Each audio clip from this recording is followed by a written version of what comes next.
ಹಾಗೆ ಕಾಲು ನೆಕ್ಕೋದು ಏನು ಅಸಹಜ ಅಲ್ಲ, ಅದು ನೆಕ್ಕಬಹುದು.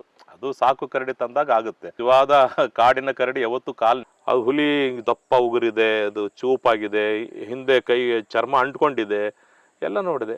ಎಲ್ಲಿಂದ ತಂದೆ ಕಣಯ್ಯ ಅಂತ ಎಲ್ಲ ಸ್ವಲ್ಪ ಎನ್ಕ್ವೈರಿ ಮಾಡಿ ಆಮೇಲೆ ಗೊತ್ತಾಯ್ತು ಅದು ಏನಲ್ಲ, ದನದ ಕೋಡ್ ಇರುತ್ತಲ್ವಾ, ದನದ ಕೋಡನ್ನು ತಗೊಂಡು, ಈಗ ನೋಡಿ ಆನೆಗಳಿಗೆ ಕಾಫಿ ಬೀಜ ತಿನ್ನಿಸ್ಬಿಟ್ಟು ಆ ಬೀಜ ಆನೆಯ ಸಗಣಿಯಲ್ಲಿ ಬಿದ್ದಾಗ ಆ ಬೀಜ ಎಲ್ಲ ಆರಿಸಿ ಅದರಿಂದ ಹುರಿದು ಕಾಫಿ ಮಾಡಿ ಎಲಿಫೆಂಟ್ ಕಾಫಿಯನ್ನು ಮಾಡ್ತಿದಾರಂತೆ. ಅದು ಏನ್ ಮಾಡುತ್ತೆ ಮೊಸಳೆ ಅಂತ ಹೇಳಿದ್ರೆ, ಹಿಡಿದ ತಕ್ಷಣ ಅದು ಕಚ್ಕೊಂಡು ಹಂಗೆ ಹಿಡ್ಕೊಂಡು ತಿನ್ನಲ್ಲ. ಅದು ಮನುಷ್ಯನನ್ನ ಹಿಡಿದ್ಮೇಲೆ ಅದು ಪಲ್ಟಿ ಹೊಡಿತಾ ಹೋಗುತ್ತೆ, ಲಾಗ ಹಾಕ್ತಾ ಹಂಗೆ ತಿರುಗ್ತಾ ಹೋಗುತ್ತೆ, ಉರುಳ್ತಾ ಹೋಗುತ್ತೆ. ಅದು ತನಗೆ ತಾನೇ ಉರುಳಿ ಉರುಳಿ ಉರುಳಿ ಉರುಳಿ ಕಾಲು ಕಿತ್ತು ಬರಂಗ್ ಮಾಡುತ್ತೆ ಅದು ಮನುಷ್ಯಂದು. ಹೌದು, ಯಾಕಂದ್ರೆ ಅದು ಉರುಳುತ್ತದು. ನೋಡಿ ನೀವು ಮೊಸಳೆ ಯಾರಿಗಾದ್ರೂ ಕಚ್ಚಿದ ತಕ್ಷಣ ನೋಡಿ ಅದು ಉರುಳ್ತಾ ಇರುತ್ತೆ. ಯಾಕಂದ್ರೆ ಉರುಳಿ ಉರುಳಿ ಉರುಳಿ ಉರುಳಿ ಅದು ವ್ಯಕ್ತಿನ ಸಾಯಿಸಿ ಅಥವಾ ಪ್ರಾಣಿನ ಸಾಯಿಸಿ ಕಾಲನ್ನು ಕಿತ್ಕೊಂಡು ಹೋಗಿ ತಿನ್ನುವಂಥದ್ದು. ಹಾಗಾಗಿ ಇದು ಅಲ್ಲಿ ಆ ಭಾಗದಲ್ಲಿ ಕಂಡು ಬಂದಿದ್ದು. ಬಹಳ ಜನ ಕಾಲು ಹೋಗಿರ್ತದೆ, ಒಂದು ಮನುಷ್ಯರನ್ನ ನೋಡಿದ್ರೆ ಒಂದು ಕಾಲನ್ನ ಸಪ್ರೇಟ್ ಮಾಡ್ಕೊಂಡು ತಗೊಂಡು ಹೋಗಿರುತ್ತೆ, ನಾವು ನೋಡಿದೀವಿ. ಆದ್ರೆ ಒಂದು ಸರಿ ಒಬ್ಬ ಮನುಷ್ಯನ ತಿನ್ಲಿಕ್ಕೆ ಸಾಧ್ಯ ಅಂತೀರಾ? ಅದು ತಿನ್ನೋದಿಲ್ಲ. ಅದು ಏನಾಗತ್ತಂದ್ರೆ ಸಾಮಾನ್ಯವಾಗಿ ತಗೊಂಡು ಸ್ವಲ್ಪ ಭಾಗನ ತಿಂದು ತಗೊಂಡೋಗಿ ಸಂಗ್ರಹ ಮಾಡಿ ಇಡ್ಬೋದು, ಅಥವಾ ಎಲ್ಲಾದ್ರೂ ಹಾಗೆ ಇರುತ್ತೆ, ಸ್ವಲ್ಪ ಸ್ವಲ್ಪ ತಿಂತಾ ಇರ್ತವೆ. ಯಾಕಂದ್ರೆ ಅದು ಒಂದು ಸಾರಿ ಸಿಕ್ಕರೆ ಹೊಟ್ಟೆ ತುಂಬುವರೆಗೂ ತಿಂದ್ಬಿಡುತ್ತೆ. ಅದು ಒಂದು ಸಾರಿ ಗಾತ್ರದ ಮೇಲೆ ಡಿಪೆಂಡ್ ಅದು. ಆದ್ರೆ ಮನುಷ್ಯನ ತಿಂದೋದಕ್ಕಿಂತ ಗಾಯ ಮಾಡಿ ಬದುಕಿರೋರು ಜಾಸ್ತಿ ಜನ ಇದ್ದಾರೆ. ಮೊಸಳೆಯಿಂದ ಗಾಯ ಮಾಡಿಸ್ಕೊಂಡು ಬಂದಿರೋರು 1-2 ಘಟನೆಗಳು ನಾವು ಮುದ್ದೆಬಿಹಾಳ ಆಲಮಟ್ಟಿ ಭಾಗದಲ್ಲಿ ಸತ್ತಿರೋದು ನಾವು ನೋಡಿದೀವಿ. ದುರದೃಷ್ಟವಶಾತ್ ಏನಾಗಿದೆ, ಅಲ್ಲಿ ಸಂರಕ್ಷಣಾ ಕ್ರಮಗಳಿಲ್ಲ. ಸೊ ಮುಂದಿನ ದಿನದಲ್ಲಿ ಅಲ್ಲಿ ಆಲಮಟ್ಟಿ ಹಿನ್ನೀರಿನ ಪ್ರದೇಶದಲ್ಲಿ, ರಾಯಚೂರಲ್ಲಿ ಈ ಥರ ಅಲ್ಲ, ನಮ್ಮ ಎಲ್ಲ ನದಿಗಳಲ್ಲಿ ಸಮಸ್ಯೆ ಇದೆ. ಸೊ ಅದನ್ನು ಅಧ್ಯಯನ ಮಾಡಿಬಿಟ್ಟು ಅಲ್ಲಿ ಅದರಿಂದ ಹೆಂಗೆ ಜನರನ್ನ ರಕ್ಷಿಸಬೇಕಾಗಿದೆ, ಜನ ಹೇಗೆ ಬದುಕಬೇಕು, ಮಾನವ ಮೊಸಳೆ ಸಂಘರ್ಷವನ್ನು ತಪ್ಪಿಸ್ಲಿಕ್ಕೆ ಏನ್ ಮಾಡಬೇಕು. ಈಗ ಅದೊಂದು ಹೊಸ ಕಾನ್ಫ್ಲಿಕ್ಟ್, ಹೊಸ ವಿಷಯ. ಹೌದು, ಕಾನ್ಫ್ಲಿಕ್ಟ್ ಜಾಸ್ತಿ ಇದೆ. ಯಾಕಂದ್ರೆ ಇದು ನೆಗ್ಲೆಕ್ಟೆಡ್ ಏರಿಯಾ. ಇದು ಬಾಲದಲ್ಲೂ ಅಷ್ಟೇ ಶಕ್ತಿ ಇರುತ್ತೆ. ಹೌದು, ಬಾಲ, ಯಾಕಂದ್ರೆ ಬಾಲ ಇರೋದು ಬೇಸಿಕಲಿ ಅಲ್ಲಾಡಿ ಏನು ಮುಂದೆ ಮೂವ್ಮೆಂಟ್ ಆಗ್ಲಿಕ್ಕೆ, ಚಲನೆಗೆ ಸುಲಭ ಆಗ್ಲಿ ಅಂತ ಬಾಲ ಇರೋದು. ನೀರಿನಲ್ಲಿ ಚಲಿಸ್ಬೇಕಾದ್ರೆ ಬಾಲ ಹಿಂಗೆ ಬಡಿದ್ಕೊಂಡು ಚಲಿಸ್ತದೆ. ಮತ್ತು ತನ್ನ ಶತ್ರುಗಳಿಂದ ಇದು ಮಾಡ್ಕೊಳಕ್ ಬಾಲನ ಉಪಯೋಗ ಮಾಡ್ಕೊಳುತ್ತೆ. ಉದಾಹರಣೆಗೆ ಬೇರೆ ಯಾವ್ದಾದ್ರು ಪ್ರಾಣಿ ಬಂದು ಕೀಟ್ಲೆ ಮಾಡ್ತಾ ಇದ್ರೆ, ಉದಾಹರಣೆ ನೀರ್ನಾಯಿಗಳು ಏನ್ ಮಾಡ್ತಾವೆ, ಅದು ಕೀಟ್ಲೆ ಮಾಡ್ತವೆ. ಸುಮ್ಮನೆ ತನ್ನ ಪಾಡಿಗೆ ತಾನು ಮೊಸಳೆ ಮಲಗಿರುತ್ತೆ, ಈ ನೀರ್ನಾಳೆ ಸುಮ್ಮನೆ ಇರಲ್ಲ, ಹೋಗಿ ಅದು ಬಾಲ ಕಚ್ತವೆ, ಕೀಟ್ಲೆ ಮಾಡ್ತವೆ, ಅದಕ್ಕೆ ತೊಂದರೆ ಮಾಡ್ತವೆ. ಆವಾಗ ಬಾಲದಿಂದ ಅದನ್ನ ಹೊಡಿತವೆ. ಅದನ್ನ ನಾವು ನೋಡಿದೀವಿ. ಸರ್, ಈಗ ಇಲ್ಲಿ ಎಲ್ಲಿ ಮಲಗಿರುತ್ತೆ ಅಂತೀರಾ ಇದ್ರೊಳಗೆ, ಈ ನೀರೊಳಗೆ? ಸೊ ಅದೇ ಈಗ ಇದೆ ಅಲ್ಲ ಕೆಳಭಾಗ, ಆ ಹುಲ್ಲಿನ ಕೆಳಭಾಗ ಇದೆ ಅಲ್ಲ, ಅದರೆಲ್ಲ ಇರುತ್ತೆ.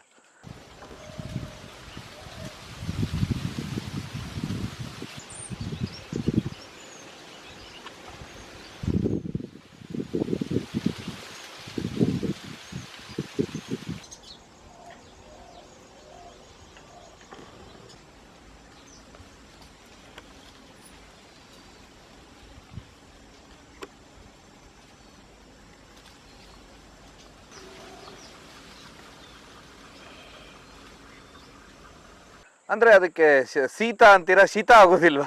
ಅದೇ ಶೀತ ರಕ್ತದ ಪ್ರಾಣಿ, ಅದು ಶೀತ ರಕ್ತದ ಪ್ರಾಣಿ ಅಂತಾನೆ ಹೇಳ್ತೀವಿ. ಸೊ ಹೀಗಾಗಿ ಅದಕ್ಕೆ ನೋಡಿ, ಟೆಂಪರೇಚರ್ 5 ಡಿಗ್ರಿ ಆಯ್ತಂದ್ರೆ ಅದ್ರ ದೇಹದ ಟೆಂಪರೇಚರ್ 5 ಡಿಗ್ರಿ ಸೆಂಟಿಗ್ರೇಡ್ ಆಗುತ್ತೆ. 45 ಡಿಗ್ರಿ ಸೆಂಟಿಗ್ರೇಡ್ ಹೊರಗಿದೆ ಅಂತ ಅದ್ರ ದೇಹದ ಟೆಂಪರೇಚರ್ 45 ಡಿಗ್ರಿ ಆಗುತ್ತೆ. ಪ್ರಕೃತಿ ಹವಾಮಾನಕ್ಕೆ ತಕ್ಕಂತೆ ದೇಹದ ಉಷ್ಣತೆ ಬದಲಾಗುತ್ತೆ. ಹಾಗಾಗಿ ಅದಕ್ಕೆ ಶೀತ ರಕ್ತದ ಪ್ರಾಣಿಗಳು ಅಂತ ಹೇಳ್ತೀವಿ. ಸೊ ಹೀಗಾಗಿ ನೀರಲ್ಲೇ ಇರುತ್ತೆ. ಅದಕ್ಕೆ ಏನಾಗಲ್ಲ, ನೆಗಡಿ ಆಗಲ್ಲ. ಮತ್ತು ಆ ಚರ್ಮ ಏನು ತೊಂದರೆ ಆಗಲ್ಲ, ಚರ್ಮ ಗಟ್ಟಿಯಾಗಿರುತ್ತೆ ಅದಕ್ಕೆಲ್ಲ. ಆ ಚರ್ಮ ಹಿಂಗ್ ಗಟ್ಟಿ ಇರೋ ಅನ್ನೋ ಕಾರಣಕ್ಕೆ ಹಳೆ ಕಾಲದಲ್ಲಿ ಬಹಳ ಸ್ಮಗಲ್ ಆಗ್ತಾ ಇತ್ತು. ನೀವು ಹೇಳ್ತಾ ಇದ್ರಲ್ಲ ಮೊಸಳೆ ಅಂದ್ಕೊಳ್ಳಿ, ಒಂದೊಂದ್ಸರಿ ಬಾಯಿ ಓಪನ್ ಮಾಡಿ ಕೂತ್ಕೊಂಡಿರುತ್ತೆ, ಆ ಬಾಯಿ ಒಳಗೆ 100 ಕ್ರಿಮಿ ಕೀಟಗಳು ಒಳಗಿರ್ತಾವಲ್ಲ, ಏನ್ ಅದ ಕತೆ ಅದು?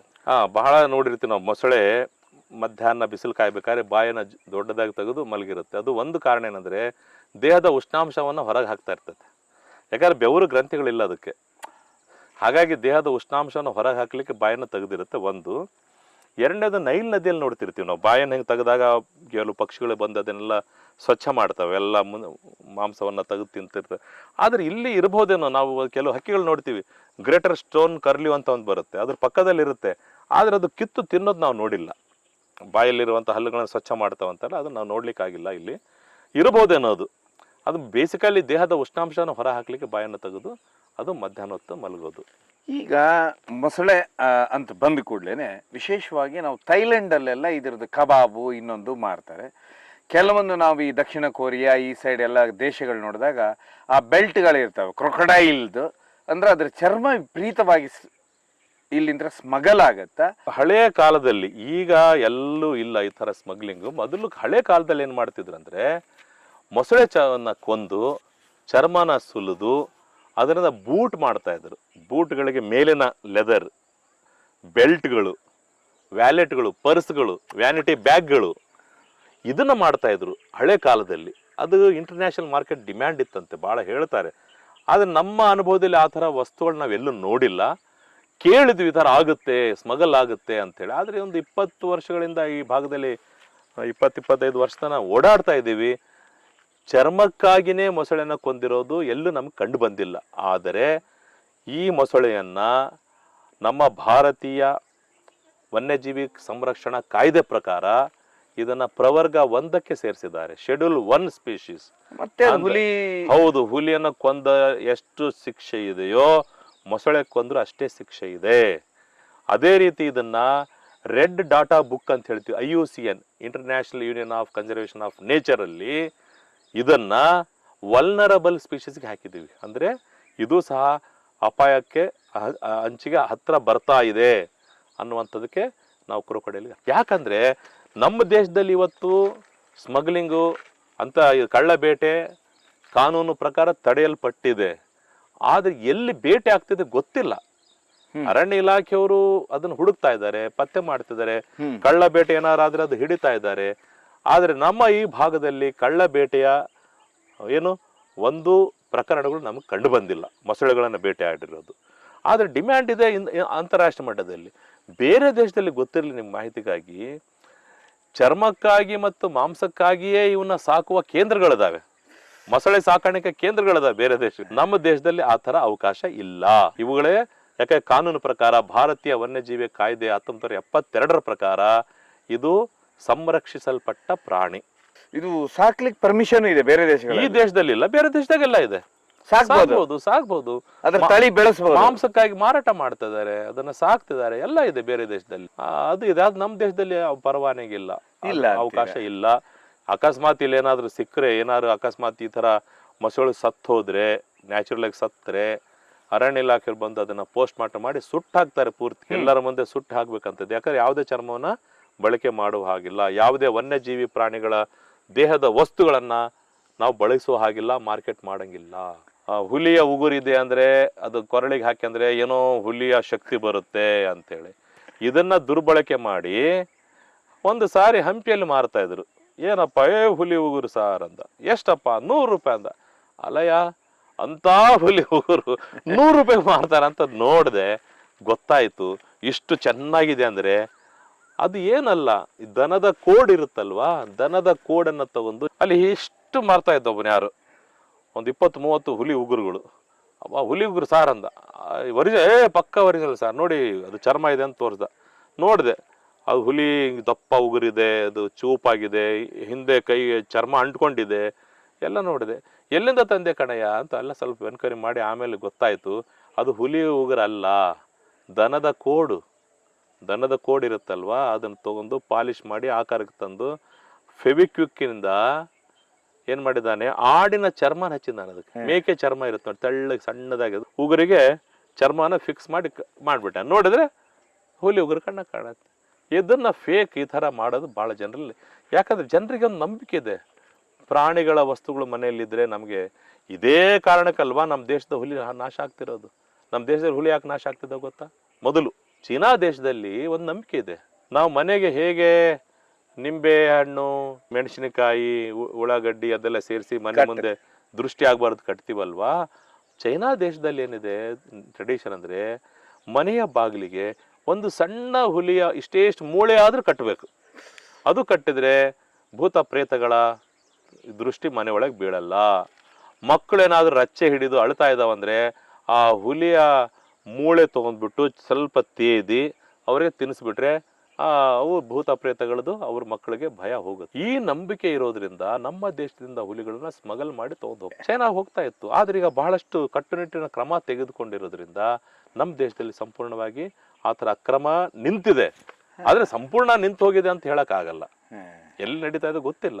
ಆದ್ರೆ ಆ ನಂಬಿಕೆ ಏನಿದೆ ಚೈನಾ ದೇಶದಲ್ಲಿ ನಂಬಿಕೆ ಏನಿದೆ ಅಲ್ಲ, ಆ ನಂಬಿಕೆಗೋಸ್ಕರ ನಮ್ಮ ಹುಲಿಗಳು ಹಾಳಾಗ್ತದೆ. ಚರ್ಮದಿಂದ ಕೋಟ್ನಲ್ಲಿ ಇಷ್ಟೇ ಒಂದು ಕಾಲರಾದ್ರೂ ಮಾಡ್ಕೊಳ್ತಿದ್ರು ಅವರು. ಶ್ರೀಮಂತರು ದೊಡ್ಡ ಕೋಟ್ ಹಾಕಿದ್ರು ಹುಲಿ ಕೋಟು, ಬಡವರು ಒಂದು ಕಾಲರಾದ್ರೂ ಹಾಕಬೇಕಪ್ಪ ಹುಲಿ ಚರ್ಮದ ಕಾಲರ್ ಅನ್ನುವಂಥ ಭಾವನೆ ಚೈನಾ ದೇಶದಲ್ಲಿ ಇತ್ತು, ಟಿಬೆಟ್ನಲ್ಲಿ ಇತ್ತು. ಮೂಢನಂಬಿಕೆ ಅದು ಅಪನಂಬಿಕೆ, ಅದೇನೋ ತಪ್ಪು ನಂಬಿಕೆ ಅದು. ಆ ಥರ ಹುಲಿಯ ದೇಹದ ಭಾಗ ಇರಬೇಕು, ಹುಲಿಯ ಮಾಂಸದಿಂದ ತಯಾರಿದ ಖಾದ್ಯ ತಿನ್ಬೇಕು, ಅದರ ರಕ್ತ, ಮಾಂಸ, ಮೂಳೆ, ಚರ್ಮ, ಉಗುರು ಎಲ್ಲದು ಮನುಷ್ಯ ತನ್ನ ಬಳಕೆಗೆ ಮಾಡ್ತಾರೆ. ಸರ್ವನಾಶ ಸರ್ವಾಂಗನೂ ಚೈನಾ ಸರ್ವನಾಶ. ಹುಲಿ ಹೌದು, ಚೈನಾ ದೇಶದಲ್ಲಿ ನ್ಯಾಚುರಲಿ ಹುಲಿಗಳು ಕಡಿಮೆ ಆಗಿದೆ. ಈಗ ಮತ್ತೆ ಅವರು ರೆಸ್ಟೋರೇಷನ್ ಮಾಡ್ತಾರೆ.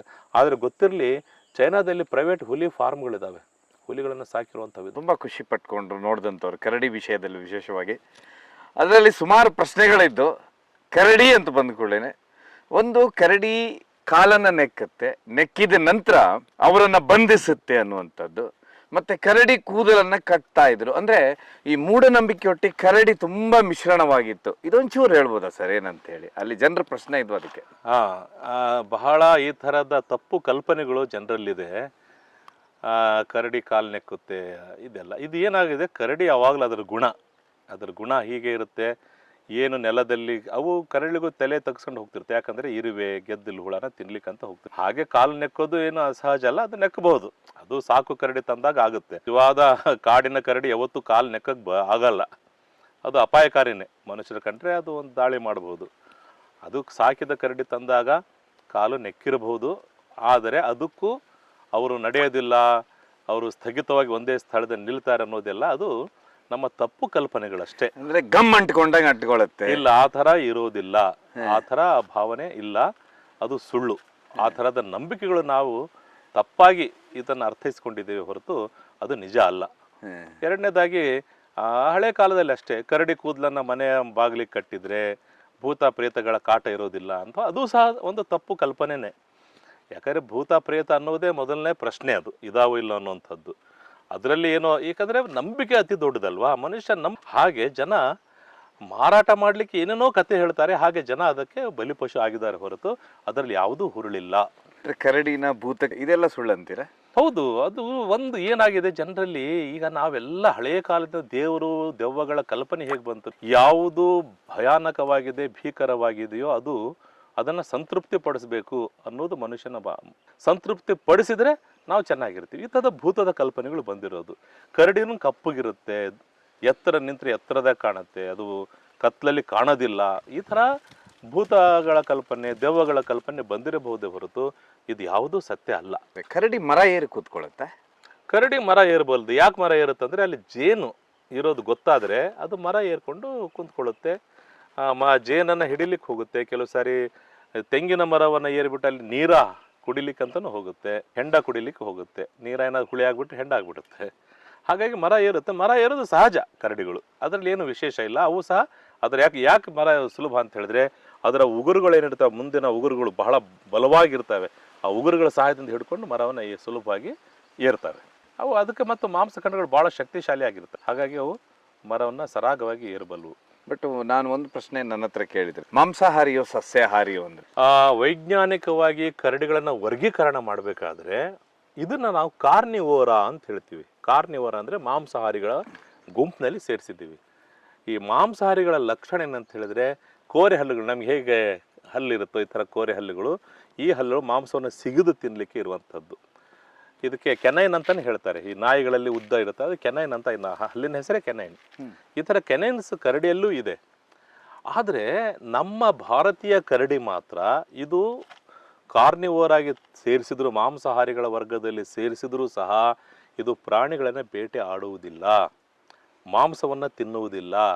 ಇದರ ಬದಲಾಗಿ ಇದಕ್ಕೆ ಮಾರ್ಮಕೋಫ್ಯಾಗಸ್ ಅಂತ ಹೇಳ್ತೀವಿ. ಅಂದರೆ ಕೀಟಾಹಾರಿ, ಅಂದರೆ ಇರುವೆಗಳು, ಗೆದ್ದಲು, ಜೇನು ಮತ್ತು ಸಗಣಿ ಹುಳಗಳನ್ನು ತಿನ್ನುತ್ತೆ. ಹಾಗಾಗಿ ಇದು ಕೀಟಹಾರಿ ಜೊತೆಗೆ ಮಿಶ್ರಹಾರಿ ಅಂತಲೂ ಹೇಳ್ಬೋದು. ಹಣ್ಣುಗಳನ್ನು ತಿನ್ನುತ್ತೆ, ಸಿಹಿಯಾಗಿರುವಂಥ ಯಾವುದೇ ಇರ್ಬೋದು ಹಣ್ಣು ತಿನ್ನುತ್ತೆ, ಎಳೆಯಾದಂಥ ಬೀಜಗಳು, ಎಳೆಯ ಜೋಳ, ಎಳೆಯ ಮೆಕ್ಕೆಜೋಳ, ಶೇಂಗಾ, ಸೂರ್ಯಕಾಂತಿ, ಕಬ್ಬು, ಬಾಳೆ ಇದೆಲ್ಲ ತಿನ್ನುತ್ತಿದ್ದು. ಹಾಗಾಗಿ ಇದು ಮಿಶ್ರವಾದಂಥ ಆಹಾರವನ್ನು ಸೇವಿಸುವಂಥ ಪ್ರಾಣಿ ಅಂತ ಹೇಳ್ಬೋದು. ಆದರೆ ಜಗತ್ತಿನ ಇತರ ಕರಡಿಗಳು ಕೆಲವಿದ್ದಾವೆ. ಉದಾಹರಣೆಗೆ ಪೋಲಾರ್ ಬೇರ್ ಅಂತ ಹೇಳ್ತೀವಿ. ಪೋಲಾರ್ ಬೇರ್ ಅಂದರೆ ಹಿಮಕರಡಿ. ಹಿಮಕರಡಿ ಒಂದು ಸೀಲ್ ಎನ್ನುವಂಥ ಮರಿಗಳು ಇರ್ತವೆ. ಸೀಲ್ ಎನ್ನುವಂಥ ಪ್ರಾಣಿಯ ಮರಿಗಳನ್ನು ಹಿಡ್ಕೊಂಡು ತಿನ್ನುತ್ತೆ. ಎರಡನೇದು ಮೀನುಗಳನ್ನು ತಿನ್ನುತ್ತೆ. ಇನ್ನೊಂದು ಬರುತ್ತೆ ಗ್ರಿಜ್ಲಿ ಬೇರ್ ಅಂತ, ಅಮೇರಿಕನ್ ಬ್ರೌನ್ ಬೇರ್ ಅಂತ, ಗ್ರಿಜ್ಲಿ ಬೇರ್ ಅಂತ ಹೇಳ್ತೀವಿ. ಅದು ಸಹ ಜಿಂಕೆಗಳನ್ನು ಬೇಟೆಯಾಡಿ ತಿನ್ನುತ್ತೆ. ಮನುಷ್ಯಕ್ಕೆ ಸಿಕ್ಕ ಅಂದರೆ ಮನುಷ್ಯನೂ ಸಹ ಅದು ಸಾಯಿಸಿ ತಿನ್ನುತ್ತೆ. ಈ ಥರ ಆ ಗ್ರಿಜ್ಲಿ ಬೇರ್ ಅಂದರೆ ಅದ್ರ ಬಾಯಿ ಥರ ನಮ್ಮ ತಲೆ ಹೋಗುತ್ತೆ, ಇಷ್ಟು ದೊಡ್ಡ ಬಾಯಿ ಇರ್ತದೆ. ಅಂಥ ಬಲಶಾಲಿಯಾದಂಥ ಕರಡಿಗಳು ಅವೆಲ್ಲ ಮಾಂಸಾಹಾರಿಗಳು. ಹೌದು, ಬಹುತೇಕ ಅರ್ಧಕ್ಕೂ ಹೆಚ್ಚಿನ ಕರಡಿಗಳ ಪ್ರಭೇದಗಳಿದೆ. ಅವು ಸಸ್ಯಾಹಾರಿಗಳು ಅಥವಾ ಮಿಶ್ರಹಾರಿಗಳಾಗಿದ್ದು. ಅಂದ್ರೆ ನಿಮ್ಮ ಪ್ರಕಾರ ಆಯಾ ಭಾಗದ ಪ್ರಕಾರ ಈಗ ಭಾರತದಲ್ಲಿ ಚಳಿ, ಗಾಳಿ, ಮಳೆ, ಹಣ್ಣು ಹಂಪಲ ಎಲ್ಲ ಇರುವುದರಿಂದ ಆ ರೀತಿ ಅದರ ಆಹಾರ ಪದ್ಧತಿ. ಹೌದು, ಯಾಕಂದ್ರೆ ನೋಡಿ, ಜಿಯೋಗ್ರಾಫಿಕಲ್ ಅಡಾಪ್ಟೇಷನ್ ಹೊಂದಾಣಿಕೆ ಮತ್ತು ಆಹಾರ ಹೊಂದಾಣಿಕೆ ಆಯಾ ಪರಿಸರಕ್ಕೆ ತಕ್ಕಂತೆ ದೇಹ ಹೊಂದಾಣಿಕೆ ಆಗುತ್ತೆ. ನೋಡಿ, ಈ ಕರಡಿಗಳು ಸಾಮಾನ್ಯ ಕುರುಚಲು ಕಾಡಲ್ಲಿ, ಬಯಲು ಸೀಮೆಯಲ್ಲಿ ಇರುವಂಥವು. ಇಲ್ಲಿ ಏನು ಸಿಗುತ್ತೆ? ಗೆದ್ದಲು ಸಿಗುತ್ತೆ, ಇರುವೆಗಳು ಸಿಗ್ತವೆ, ಜೇನು ಸಿಗುತ್ತೆ, ಸಗಣಿ ಹುಳ ಸಿಗುತ್ತೆ. ಹಾಗಾಗಿ ಅವು ಏನಾಗ್ತವೆ, ಇದಕ್ಕೆ ಅಡಾಪ್ಟ್ ಆಗಿದ್ದಾವೆ. ಹಾಗಾಗಿ ಅದರ ಮುಂದಿನ 2 ಬಾಚಿ ಹಲ್ಲುಗಳು ಚಿಕ್ಕದಾಗಿದ್ದಾವೆ. ಅದು ಗೆದ್ದಲ ಗೂಡೊಳಗೆ ಬಾಯನ್ನು ಇಟ್ಟು ಸರ ಅಂತ ಎಳೆದ್ಬಿಡುತ್ತೆ. ಹಾಗಾಗಿ ಅದರ ಅಡಾಪ್ಟೇಷನ್. ಉದಾಹರಣೆಗೆ ಇನ್ನೊಂದು ಪಾಂಡ ಅಂತ ಇದೆ, ನಿಮಗೆಲ್ಲ ಗೊತ್ತಿರಬಹುದು. ಆ ಪಾಂಡ ಏನು ಮಾಡುತ್ತೆ? ಅದು ಬಿದಿರನ್ನು ತಿನ್ನುತ್ತೆ. ಹೀಗೆ ಒಂದೊಂದು ದೇಶದ ಕರಡಿಗಳಿಗೆ ಅಲ್ಲಲ್ಲಿ ಇರುವಂತಹ ಹವಾಗುಣ, ಅಲ್ಲಿರುವಂತಹ ಪರಿಸರಕ್ಕೆ ತಕ್ಕಂತೆ ಆಹಾರ ಪದ್ಧತಿಯಲ್ಲಿ ಬದಲಾವಣೆ ಆಗಿದೆ. ಮತ್ತು ಇದಕ್ಕೆ ಅಡಾಪ್ಟೇಷನ್ ಅಂತ ಕರಡಿಯ ಕಥೆಗಳು ಅಂತ ಬಂದ್ಕೊಳ್ಳೇನೆ, ಕರಡಿಯನ್ನ ಯಾವುದಾದ್ರೂ ದೆವ್ವಕ್ಕೆ ಹೋಲಿಸುವಂಥದ್ದು, ಪೂಜೆ ಮಾಡುವಂಥದ್ದು ಅಥವಾ ಬಲಿ ಕೊಡುವಂಥ ಪದ್ಧತಿ ಏನಾದರೂ? ಹಾಗೇನಿಲ್ಲ. ಆದರೆ ನಿಮ್ಗೆ ಗೊತ್ತಿರಲಿ, ನಮ್ಮ ಇತಿಹಾಸದಲ್ಲಿ ಬಂದರೆ ರಾಮಾಯಣದಲ್ಲಿ ಶ್ರೀರಾಮಚಂದ್ರ ಶ್ರೀಲಂಕಾಕ್ಕೆ ಹೋಗ್ತಾರೆ, ಸೀತಾಮಾತೆಯನ್ನು ಹುಡ್ಕೊಂಡು ಹೋಗ್ತಾರೆ. ಹೋಗಬೇಕಾದ್ರೆ ನಮ್ಮ ಹಂಪಿ ಏನಿದೆ ಅಲ್ಲಿ ಪಂಪಾವನ ಅಂತಿದೆ, ಕಿಷ್ಕಿಂದ ಅಂತ ಹೇಳ್ತಿದ್ದೆ. ಆ ಕಿಷ್ಕಿಂದದ ಹತ್ರ ಬಂದು ಅಲ್ಲಿ ವಾಲಿ ಸುಗ್ರೀವನನ್ನ ಭೇಟಿ ಆಗ್ತಾರೆ. ವಾಲಿ ಸುಗ್ರೀವರು ಅಲ್ಲಿ ಕಿಷ್ಕಿಂದದ ರಾಜರು. ಅವರ ದಂಡನಾಯಕ ಯಾರಾಗಿದ್ದ ಅಂದರೆ ಜಾಂಬವಂತ ಆಗಿದ್ದ. ಇದು ನಮ್ಮ ಪುರಾಣಿಕ ಕತೆ. ಅದೇ ರೀತಿ ಶಮಂತಕ ಮಣಿಯನ್ನ ಜಾಂಬವಂತ ಅಪಹರಣ ಮಾಡ್ಕೆ ತೊಗೊಂಡು ಹೋಗ್ಬಿಡ್ತಾನೆ. ಶಮಂತಕ ಮಣಿಯನ್ನ ತೊಗೊಂಡು ಹೋಗ್ಬಿಡ್ತಾನೆ ಯಾರು? ಜಾಂಬವಂತ. ಆಗ ಶ್ರೀಕೃಷ್ಣ ಪರಮಾತ್ಮ ಹೋಗಿ ಜಾಂಬವಂತನ ಜೊತೆಗೆ ಯುದ್ಧ ಮಾಡಿ ಶಮಂತಕ ಮಣಿಯನ್ನು ತಗೊಂಡು ಬರೋದಷ್ಟೇ ಅಲ್ಲದೆ ನಾವು ಪೌರಾಣಿಕ ಕಥೆಯನ್ನು ಕೇಳ್ತೀವಿ.